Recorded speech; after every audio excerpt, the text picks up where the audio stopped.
दोस्तों, जैसा कि आप सभी लोग जानते हैं, लास्ट टाइम बीईओ की वैकेंसी वर्ष 2019 में आई थी। और 2019 में जब ये वैकेंसी आई थी तो उस समय जिन लोगों ने इस एग्जाम में सिलेक्शन ले लिया उन्होंने मौके का सही फायदा उठा लिया। और इस बार भी जब ये वैकेंसी इतने लंबे समय के बाद में आएगी, इसका मौका हाथ से नहीं अगर जाना देना चाहते हो तो पहली बार में ही आपको इस एग्जाम को क्रैक करना है। आपको इसी तरीके से मौके मिलेंगे। जैसा कि आपको पता होगा, शायद आपने देखा भी होगा, अदरवाइज मैं आपको दिखाता भी हूँ कि अभी रिसेंट में 4 मार्च 2024 को एक आरटीआई डाली गई थी। और उस आरटीआई में पूछा गया था कि खंड शिक्षा अधिकारी की वैकेंसीज कब तक आने वाली हैं। और इसमें आप देख सकते हो, प्रयागराज दिनांक 4 मार्च 2024 की आरटीआई है। और इसमें साफ साफ देखो क्या लिखा है कि जो आगामी खंड शिक्षा अधिकारी की वैकेंसी है, इसके परीक्षा हेतु शासन या विभाग से अध्याचन प्राप्त हो चुके हैं। यानी कि जितने भी अलग अलग डिपार्टमेंट्स हैं वो आयोग को अध्याचन सबमिट कर चुके हैं। लेकिन देर कहाँ से हो रही है? अध्याचन में प्राप्त विसंगतियों के संबंध में शासन विभाग से पत्राचार कर रहा है। यानी कि उस जो अध्याचन भेजा गया है उसमें आयोग और विभाग ये दोनों आपस में पत्राचार कर रहे हैं कि जो विसंगतियां हैं उनको दूर कर दिया जाए। और विसंगतियों को दूर करने के बाद में ही रिक्तियों का विवरण श्रेणीवार तैयार न होने के कारण इसमें लेट हो रहे हैं।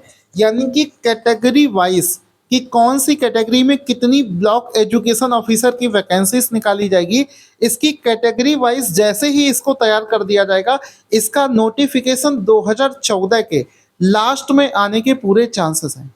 ठीक है, ये बिल्कुल इसी तरीके का माहौल आरओ की वैकेंसी आने से पहले बना था और उसके जस्ट बाद आरओ की वैकेंसी आ गई थी। तो अगर आप होशियार हैं, बुद्धि का इस्तेमाल कर रहे हैं, तो पहले से अगर आप पढ़ना शुरू कर दोगे तो आपका सिलेक्शन बिल्कुल श्योर सुनिश्चित हो जाएगा। अब इस वीडियो को पूरा देखो कि आप फर्स्ट अटेम्प्ट में अगर इस एग्जाम को क्वालिफाई करना चाहते हो तो किस तरीके से आप इस एग्जाम को क्वालिफाई कर सकते हो। दोस्तों, आप लोग हो सकता है कि पहली बार, दूसरी बार या ज़्यादा से ज़्यादा तीसरी बार इस एग्ज़ाम की तैयारी कर रहे होंगे। पिछले 10 साल से हमें यूपीपीएससी एग्ज़ाम पढ़ाने का एक्सपीरियंस है। इस वजह से हमें वो चीज़ें पता होती है जो शायद आप एनालिसिस ना कर पाएँ, क्योंकि हमारा 24 घंटे काम एनालिसिस करने का है।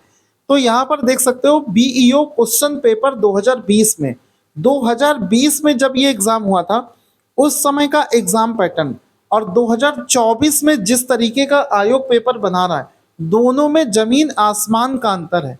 अगर 2020 में ये जो पेपर पूछा गया था, इस हिसाब से अगर आप तैयारी करेंगे तो आप मेहनत करेंगे लेकिन आपको उसका रिजल्ट नहीं मिल पाएगा। अगर पहली बार में सिलेक्शन लेना है तो 2024 में जो आयोग पेपर कंडक्ट करा रहा है, जैसे कि मैं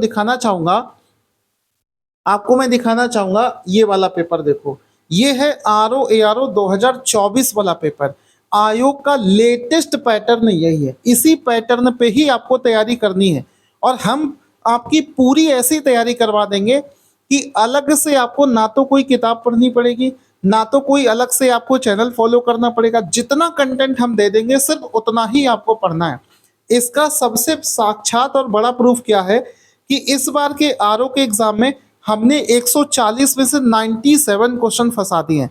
जिसको विश्वास ना हो वो वीडियो के डिस्क्रिप्शन में प्रूफ वाला वीडियो भी देना है। 1 घंटे का वीडियो बनाकर हमने एक एक चीज़ का प्रूफ भी दिखाया था। अब हम लेटेस्ट एग्जाम की तैयारी करेंगे किस तरीके से वो समझना है। देखो, सबसे पहले ये समझो कि जो बीईओ का एग्जाम होता है इसका एग्जाम पैटर्न और सिलेबस क्या है।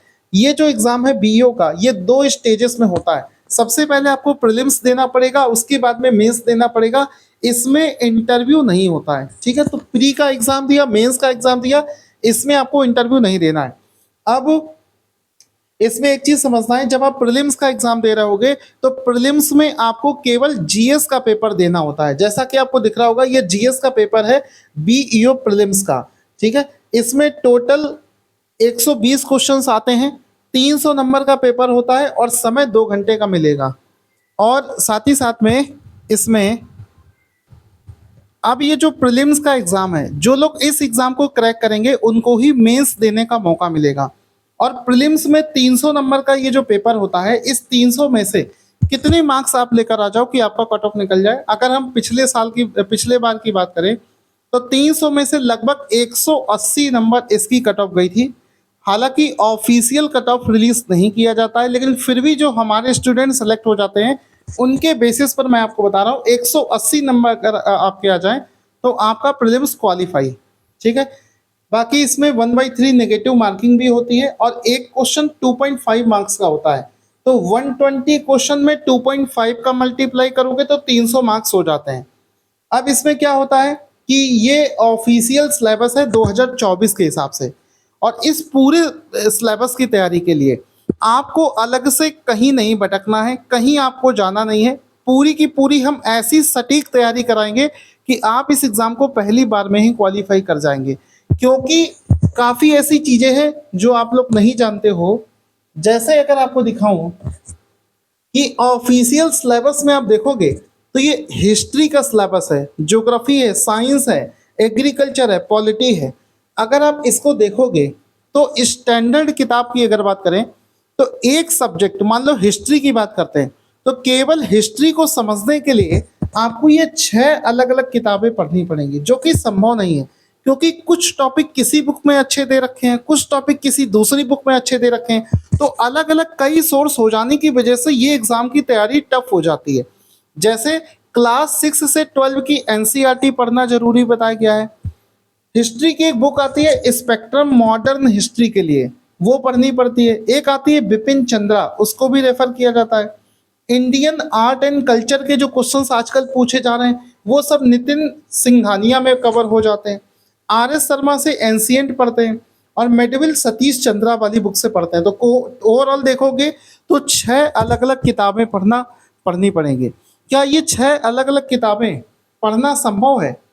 ये किताबें आप देख सकते हो, एनसीईआरटी, आर एस शर्मा और ये बिपिन चंद्रा।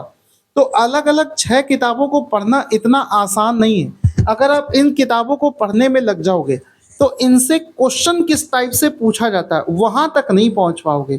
इस वजह से अगर आप चाहते हो कि आपको कहीं भटकना ना पड़े, हमने जो अपना कोर्स बनाया है उसमें इन सब किताबों का निचोड़, यहाँ से जो चीज़ें इंपॉर्टेंट है वो निकाली, यहाँ से जो चीज़ इंपॉर्टेंट है वो निकाली, यहाँ से जो चीज़ इंपॉर्टेंट है वो निकाली। साथ ही साथ में आरओ एआरओ के 5 साल के क्वेश्चन, यूपी पीएससी के 5 सालों के क्वेश्चन और बीईओ के पैटर्न के हिसाब से जो क्वेश्चंस बनते हैं वो सारे क्वेश्चन भी हमने एक ही जगह करवा दिए। इकलौता ऐसा कंटेंट है हमारा जिसमें आपको थ्योरी प्लस क्वेश्चन दोनों एक साथ दिए जा रहे हैं। अदरवाइज आप इंडिया में किसी भी कोचिंग में पढ़ोगे आपको सिर्फ और सिर्फ थ्योरी पढ़ाई जाएगी, क्वेश्चन आपको खुद से लगाने होते हैं। तो आपको वो यहाँ नहीं करना पड़ेगा। तो ये इस तरीके से आपको पढ़ाया जाएगा। इसी तरीके से अगर हम ज्योग्राफी की बात करें तो ज्योग्राफी में भी ये 4 से 5 किताबें आपको पढ़नी पड़ती हैं, जिसके लिए हमने अलग से अपना कोर्स बना रखा है, जिसमें ये 4 से 5 किताबों से निकाल कर एक निचोड़ हमने तैयार किया है अपने बैच में, जिसमें थ्योरी और क्वेश्चन दोनों करवा दिए गए हैं। आपको अलग से कहीं भटकने की जरूरत नहीं पड़ेगी और आसानी से आप इसको भी कवर कर पाएंगे। इसी तरीके से ये देखो, साइंस की बुक रही, इकोनॉमी की बुक रही, सारे सब्जेक्टों की बुकों के स्टैंडर्ड नेम मैंने यहाँ पर आपको दिखा दिए हैं कि किस तरीके से आपको तैयारी करनी है। लेकिन अगर आप इसको खुद से करना चाहते हो तो खुद से कर सकते हो, अदरवाइज बैच लेकर कर सकते हो। अब एक चीज़ और ध्यान देना कि चूंकि हम लोग पिछले 10 साल से ज़्यादा इस एग्ज़ाम के लिए पढ़ा रहे हैं तो बहुत सारी ऐसी चीज़ें होती हैं। आपको दिखाना चाहूँगा, ये रहे आयोग की तरफ से कंडक्ट किए जाने वाले सारे पेपर, पिछले 5 साल के पीसीएस के पेपर, आरओ के, बीईओ के या आयोग और भी जो एग्ज़ाम कराता है उसके सारे ये पेपर। और इन पेपर के एनालिसिस करने से एक चीज़ पता चलती है कि लगभग पूरे पेपर में 50 से 60 ऐसे टॉपिक हैं जो हर दूसरे साल पूछे ही जाने हैं, बिल्कुल फिक्स है, पहले से पता होता है कि ये टॉपिक आना ही आना है। For example, greenhouse gas हर दूसरे साल पूछ रहा है, ओजोन लेयर हर दूसरे साल पूछ रहा है, smart city about current affairs का टॉपिक है, हर दूसरे साल पूछा जाता है, टाइगर पॉपुलेशन, ठीक है, एलिफेंट पॉपुलेशन, कुछ ऐसे टॉपिक हैं जहां से क्वेश्चन श्योर शॉर्ट बनना ही है। तो हमने ऐसे 50 से 60 टॉपिक को आइडेंटिफाई कर लिया है, ठीक है, और वो वहां से क्वेश्चन बनना ही है। तो सीधी सी बात है, अगर उनको आप पहले पढ़ लोगे तो आपके नंबर फिक्स हैं कि 50-60 क्वेश्चन तो आप ऐसे ही सही कराओगे, मुश्किल से मुश्किल 2 से 3 दिन पढ़ाई करके। इसी तरीके का ट्रिक का यूज करके अगर आप देखोगे तो सारे सब्जेक्टों में, जैसे कि ज्योग्राफी में वो सारे टॉपिक जो एग्जाम में बार बार पूछे जा रहे हैं पिछले 5 सालों में, ये हमने अलग से लिख रखे हैं। ये देखो, ये सब ज्योग्राफी के टॉपिक हैं। करंट जीके के जो टॉपिक जो बार बार पूछे जा रहे हैं, जैसे अगर नोबेल प्राइज दिया गया है तो नोबेल प्राइज का 2 क्वेश्चन पूछा ही जाना है, एशियन गेम्स का 2 क्वेश्चन पूछा ही जाना है, इसके अलावा नेशनल फिल्म अवार्ड जरूर पूछता है, स्मार्ट सिटी अवार्ड जरूर पूछता है, टाइगर रिजर्व, यूपी का बजट, केंद्रीय बजट, ये सब क्वेश्चन जो है एग्जाम में 100% पूछे जाते हैं। इसी तरीके से हिस्ट्री में, ज्योग्राफी में, पॉलिटी में, साइंस में, सारे सब्जेक्टों में कुछ न कुछ ऐसे टॉपिक होते हैं जहां से क्वेश्चन बिल्कुल फिक्स है आना, और वो सारे के सारे टॉपिक हमने एक जगह लिख रखे हैं। आपको वो सारे टॉपिक हम करा देंगे तो कम समय में आपके मार्क्स सिक्योर हो जाएंगे। भाई इतने मार्क्स तो मेरे कहीं नहीं गए। बाकी समय में हम आपको पूरा सिलेबस जब पढ़ाएंगे तो आप उस हिसाब से इसकी तैयारी कर लोगे। अब समझना कि जब आपने प्रीलिम्स की तैयारी कर ली तो प्रीलिम्स का सिलेबस आप ये देख सकते हो। इसके बाद में अगर हम एनालिसिस करें कि हमें कौन सा सब्जेक्ट पहले पढ़ना है, कौन सा बाद में पढ़ना है, अगर बीईओ का पेपर जो 2020 में हुआ था उसकी एनालिसिस देखें तो करंट अफेयर्स के लगभग 21 क्वेश्चन एग्जाम में पूछे गए थे, ज्योग्राफी के 18 क्वेश्चन पूछे गए थे, हिस्ट्री के 14, साइंस के 15, पॉलिटी के 8, एग्रीकल्चर के 4, जनसंख्या नगरीकरण के 5, इकोनॉमी से 6, मैथ के 6, रीजनिंग 6, यूपीजी के 6, मैथ 6, कंप्यूटर 5।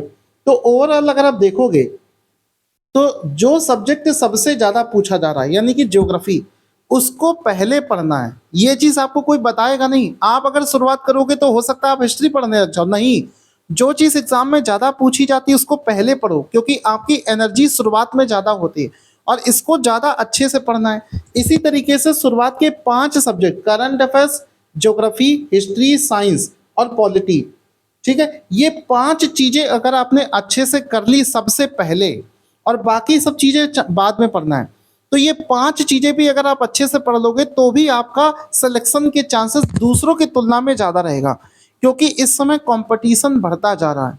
हर किसी को जॉब चाहिए। अगर आप पहली बार में इसको निकालना चाहते हैं तो इस तरीके से अगर आप फॉलो करोगे तो आपका एग्जाम निकलेगा। अब चूंकि आपने प्रीलिम्स का एग्जाम क्वालिफाई कर लिया, अब बात करते हैं मेंस के एग्जाम में। इसके मेंस के एग्जाम में क्या आता है, तो अगर हम मेंस का पैटर्न देखें तो मेंस में टोटल 400 नंबर का पेपर होता है, ठीक है, और इस 400 नंबर में जितने आपके मार्क्स आएंगे उसके बेसिस पर ही आपका सिलेक्शन होगा, ठीक है। यहां पर देख सकते हैं 400 नंबर में क्या पूछा जाता है। 400 नंबर में आपके 2 सेक्शन इसमें पूछे जाते हैं, जीएस और जनरल हिंदी एंड ऐसे। कितने सेक्शन होंगे, प्रीलिम्स के मार्क्स इसमें नहीं जोड़े जाएंगे, प्रीलिम्स केवल क्वालिफाइंग नेचर का था। अब 400 में से जितने मार्क्स आएंगे उसके बेसिस पर आपका सिलेक्शन होगा। जीएस और जनरल हिंदी एंड ऐसे 2 सेक्शन पूछे जाएंगे। 200 नंबर का जीएस होगा और 200 नंबर का ये नीचे वाला सेक्शन होगा। अब जीएस में क्या होगा, जीएस में 3 सेक्शन होंगे, ए बी सी। ए तीनों में 10-10 और 20 क्वेश्चंस पूछे जाएंगे। ये 10 नंबर के 125 पर के हिसाब से, वर्ड के हिसाब से आपको लिखना पड़ेगा। 100 नंबर इसका होगा, 60 नंबर इसका होगा और 40 नंबर इसका होगा। तो 200 नंबर ये हो गए। और इसके बाद में दूसरा जो सेक्शन है वो है जनरल हिंदी और ऐसे यानी कि निबंध। ये हम अपने मेंस के बैच में पढ़ाएंगे। तो जनरल हिंदी 100 नंबर का पूछा जाएगा और ऐसे आपका 100 नंबर का। तो 200 नंबर का जीएस हो गया, 100 नंबर का ये 300 और 100 नंबर का निबंध 400। टोटल 400 नंबर का मेंस का पेपर होगा। मेंस में हिंदी में अपठित गद्यांश, शासकीय पत्र, ये सारे सब्जेक्ट चीजें आपसे पूछी जाएंगी। जब हम मेंस का बैच लॉन्च करेंगे तो इसकी भी शानदार तैयारी आपको करवा देंगे, उसके लिए आपको बेफिक्र रहना है, ठीक है। तो इस तरीके से आप पूरी तैयारी कर सकते हो। ये मेंस का सिलेबस भी दे रखा है, इस हिसाब से आपको मेंस की तैयारी करनी है। तो एक एक चीज की यहाँ पर एनालिसिस करी गई है। अगर आप इस एग्जाम को पहली बार में क्वालिफाई करना चाहते हैं तो जिस तरीके से मैं आपको एनालिसिस के हिसाब से बता रहा हूं उस हिसाब से आप इस एग्जाम को तैयार करके क्वालिफाई कर सकते हैं। ठीक है, आगे बताता हूं आपको। अब हमारा जो पूरा सिलेबस होगा, जो हमारा कोर्स होगा, उसमें बहुत बड़ा सिलेबस नहीं है। हमारा छोटा सा कोर्स है जिसको आप आसानी से कवर कर सकते हो। हमारी एक एक क्लास 30 से 35 मिनट की होती है और एक एक सब्जेक्ट में आप देख सकते हो 20, 22, 18, 19, 30 बस इतने ही लेक्चर्स होते हैं। यानी कि 10 घंटे में आप पूरा हमारा सिलेबस खत्म कर सकते हो। अगर आप हमारे बैच से तैयारी करना चाहते हो और ये चाहते हो कि पहली बार में ही आपका सिलेक्शन हो जाए, क्योंकि हमें पहले से मालूम होता है कि क्या पढ़ने से आपका सिलेक्शन हो जाए, तो इसको लेकर पढ़ना शुरू कर दो।